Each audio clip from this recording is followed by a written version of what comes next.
All right, Mike McGroarty from Mike's Backyard Nursery here, and Mike's Backyard Nursery on YouTube. I want to show you, being almost 70 years old really doesn't help with the ADHD thing, because a couple days ago I got this brainstorm, and now here I am. I'm supposed to be making this place smaller. I'm supposed to be making my life easier, and really this is part of that.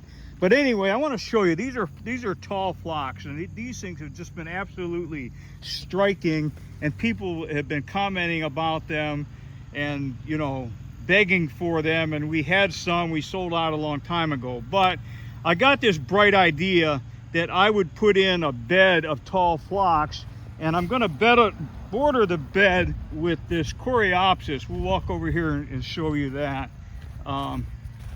Yeah, I think this is gold bronze. That's the one I ordered anyway. So I'm going to put in a bed of these tall phlox out near the road so people can see it from the street. They can see it when they pull in. And then I'm going to border it with this coreopsis, not this light colored one, but this gold bronze that is really gold bronze with the red center. So anyway, I figured I'd bring you along and show you the process I'm going to do to create that bed. Okay, I talked about doing this bed of tall phlox and coreopsis, so I'm going to do this out front here. I'm out by the road, so there's going to be some road noise. There's a guy across the street mowing, so we're going to listen to his lawnmower. But anyway, I'm going to show you basically what I did, and you'll see it in a minute. I bought a can of inverted spray paint at the hardware store. It's what you use for painting lines in parking lots, and landscapers use it. All kinds of people use it if you need to mark on the ground, because inverted spray paint works when you hold the can upside down. So that's why it's what it's for. It sprays when a can is turned upside down. So what I did is I painted my lines to outline the bed, and then I put some guidelines down through the middle, because I'm going to spray all the grass and weeds and stuff with glyphosate, which basically is the active ingredient in Roundup. It's generic Roundup. Yeah, I know I'm going to get a lot of grief. People hate me when I say Roundup or I use Roundup, but let's get real, kids. This is the real world, and landscapers and gardeners and farmers and parks, yeah, natural resources use Roundup. So I know you, and it's not as bad as people say it is. It's not killing bees and butterflies and all of that.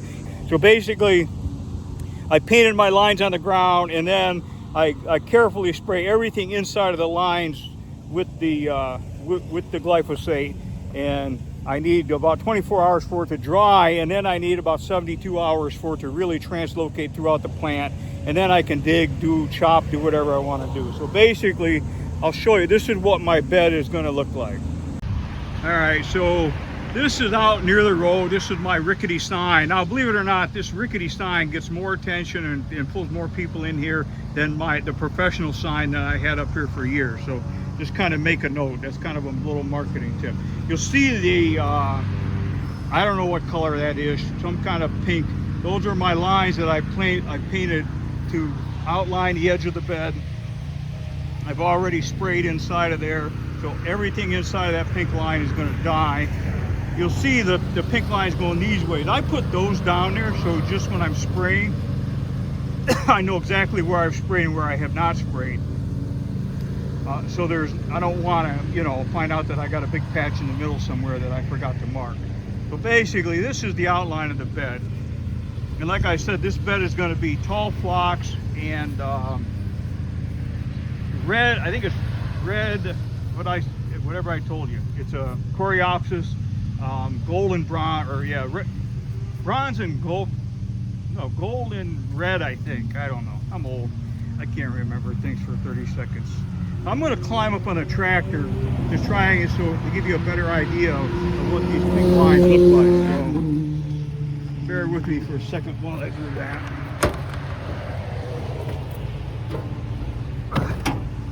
Yeah, I don't really see a lot better up here, but so anyway, the bed starts down there on the other side of the wagon wheel. It's somewhat kidney shaped because I needed enough room to get in between the Japanese maple I want to be able to get in there with the lawnmower.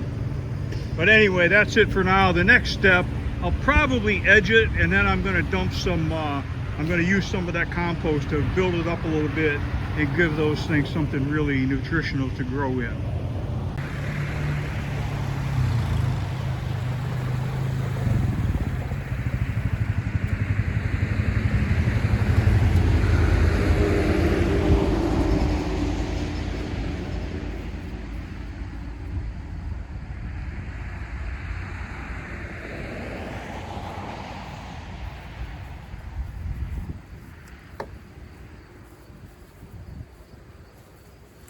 All right, so I'm working on this flower bed. I don't know if you can see the pink lines, but you can see where I took up some sod. So I sprayed. It's been a good 72 hours since I sprayed everything inside of the pink lines. So all of that is completely dead, even though it doesn't look dead. It's definitely not going to be viable. It's not going to grow. So now what I'm going to do is I'm going to cut back about that far around the edge, just so I got a place to put a little bit of soil and some mulch to make a nice, neat transition from the bed into the grass. So let me dive into a little bit of that. So basically what I'm doing, I'm gonna cut an edge with a spade, and then I'll cut another edge, and then I'll peel everything, that strip off. It's a little bit of work, but it's not the end of the world.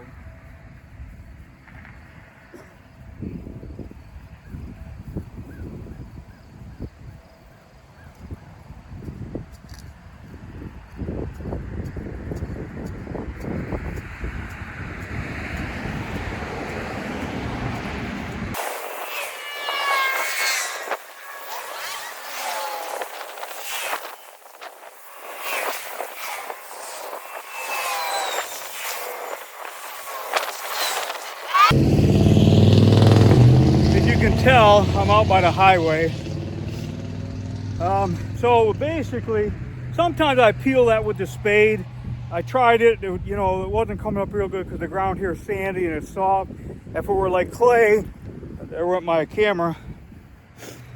If it were clay, then I probably could do it with the spade.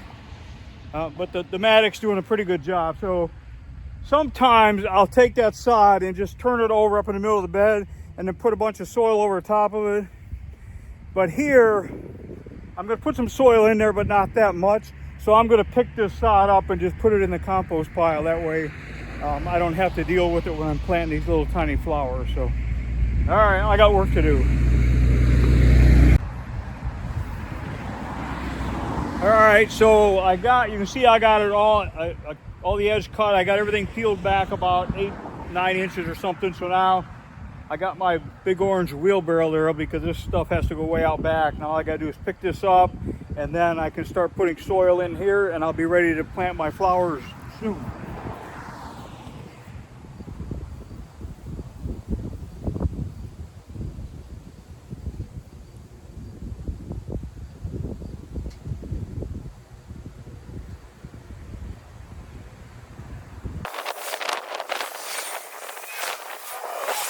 All right, so I'm pretty sure you don't want to just watch me do that. So anyway, I'm gonna get the rest of this picked up, and then I can start putting some soil in here. Some of my really, really rich compost from out back. I'll probably get that compost video posted before I post this one. So anyway, that's probably gonna be it for now. I gotta get this out of here, and I'll start putting some soil in. All right, well, I got a bunch of soil in there. I probably put, I don't know, probably at least 5.5, closer to 6 yards. I think I'm still a few buckets, maybe 2 or 3 buckets short. I know I'm a little bit low over here. It's starting to rain, so I'm going to be a baby and quit before I get wet. And it's better to quit now and come up here and level it off, and I'll figure out exactly where I'm at and what I need. But that's it for now.